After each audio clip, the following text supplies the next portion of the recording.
Did you know that a black woman quietly revolutionized heart disease research decades before it became a national priority? Her name was Maynard Daly, and her story is one of resilience, brilliance, and groundbreaking scientific achievement against impossible odds. This is her story. Maynard Daly was born on April 16, 1921, in Queens, New York City. Her parents, Ivan Daly, a postal worker from British Guiana, now Guyana, and Helen Daly, a clerk at the U.S. Postal Service, instilled in her a deep appreciation for education. Ivan, who had once dreamed of becoming a chemist himself, would read chemistry textbooks to Marie, fostering a love for science from a young age. When Marie was just 10 years old, her father passed away, leaving the family in a difficult financial situation. However, her mother was determined to provide Marie with the best possible education, recognizing her daughter's exceptional potential.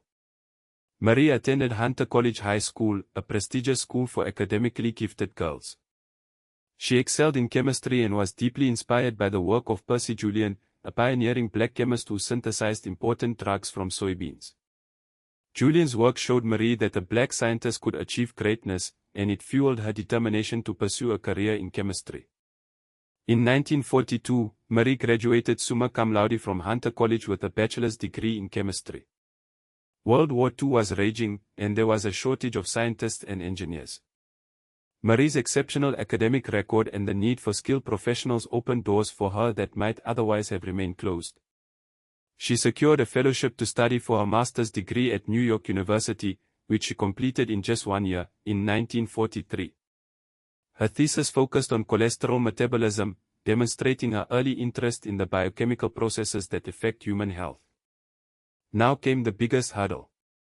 Marie set her sights on a PhD at Columbia University, one of the nation's leading institutions. The year was 1947. Jim Crow laws restricted black people's access to education and opportunity, and women were vastly underrepresented in science. Only a tiny fraction of doctorates went to women, and an even tinier fraction to black women. Yet, Marie Daly persevered. She not only gained admission to Columbia but also excelled in her studies. Her doctoral dissertation, titled A Study of the Chief Proteins of the Human Plasma with Special Reference to Their Chemical and Physical Properties, was groundbreaking work on blood protein analysis. With this achievement, Maynard Daly became the first black woman in the United States to earn a PhD in chemistry. Her accomplishment was a monumental triumph over systemic racism and sexism, paving the way for future generations of black women in STEM. After earning a PhD, Marie Daly embarked on a remarkable career. From 1948 to 1955, she worked as a research fellow at the Rockefeller Institute in New York City, studying protein structure. This was a pivotal period in the development of biochemistry, and Marie was at the forefront of the field, conducting cutting-edge research. In 1955, Marie Daly joined the faculty of Yeshiva University in the Bronx, New York City, where she became a professor. She remained at Yeshiva University for many years, focusing her research on hypertension and aging. She investigated the causes of high blood pressure, a condition that disproportionately affects black Americans. She also studied the biochemical changes that occur as people age, seeking to understand the mechanisms of aging and develop strategies to promote healthy aging. Long before modern cardiac studies, Daly pioneered research on creatine in heart tissue, linking it to muscle function in the 1940s. Her groundbreaking research was published in the Journal of Biological Chemistry. In 1986, Marie Daly retired from the Albert Einstein College of Medicine in the Bronx, where she had continued her research and taught future generations of scientists. She was deeply committed to increasing black representation in medicine and science, and she actively recruited black students to the college. Marie Daly's contributions to science extended beyond her own research. She was a dedicated mentor and teacher, inspiring countless students to pursue careers in STEM. She also established a scholarship fund at Hunter College to support minority students pursuing degrees in chemistry. She personally funded the scholarship from her own salary, demonstrating her unwavering commitment to helping others overcome the barriers she had faced. Marie Daly's research had a profound impact on our understanding of hypertension and aging. Her work on blood protein analysis led to the development of new diagnostic and treatment methods for hypertension. Her studies of creatine and other biochemical markers in heart tissue helped to advance our understanding of heart disease. Marie Daly's legacy extends far beyond her scientific achievements. She was a trailblazer who shattered barriers and inspired generations of black women and other underrepresented groups to pursue careers in STEM. Some lesser-known details reveal the depth of her character. For example, she received multiple marriage proposals, but rejected them, prioritizing her career. She lived with her parents until their deaths, and then with her sister. She collaborated with Cheikh Anta Diop, the renowned Senegalese historian. By the 1970s, Daly had increased black medical student enrollment at Albert Einstein College from 0% to 5% through her recruiting.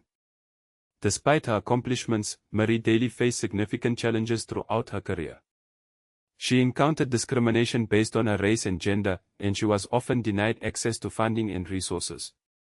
However, she never gave up on her dreams, and she persevered through every obstacle.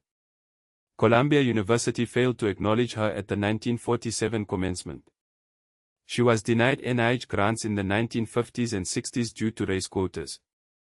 Marie Maynard Daly died on October 28, 2003, in New York City, at the age of 82. Her life and legacy continue to inspire people around the world. She is remembered as a brilliant scientist, a dedicated teacher, and a champion for equality and opportunity.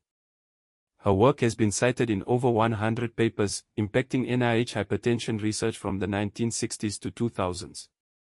Her family roots in Guyana connect her to the African STEM diaspora, and her work has inspired science education in Guyana. Today, UNESCO honors her in African STEM initiatives, and Nigerian universities use her papers in biochemistry curricula. She supports modern innovators like N. McKenna, a Kenyan chemist, whose blood preservation technology echoes Daly's blood chemistry legacy. Marie Daly's story is a reminder that black scientists have made invaluable contributions to our understanding of the world, and that their work deserves to be recognized and celebrated. She paved the way for figures like Mae Jemison, the first black woman in space. It is time for Marie Daly to take her rightful place in history. Why isn't there a U.S. postage stamp honoring her, unlike George Washington Carver? Marie Daly's life teaches us that brilliance knows no color or gender. It only requires opportunity, perseverance, and a burning desire to make a difference. That's the legacy of Marie Maynard Daly, a true pioneer. She is a shining example of what can be achieved when we break down barriers and empower everyone to reach their full potential.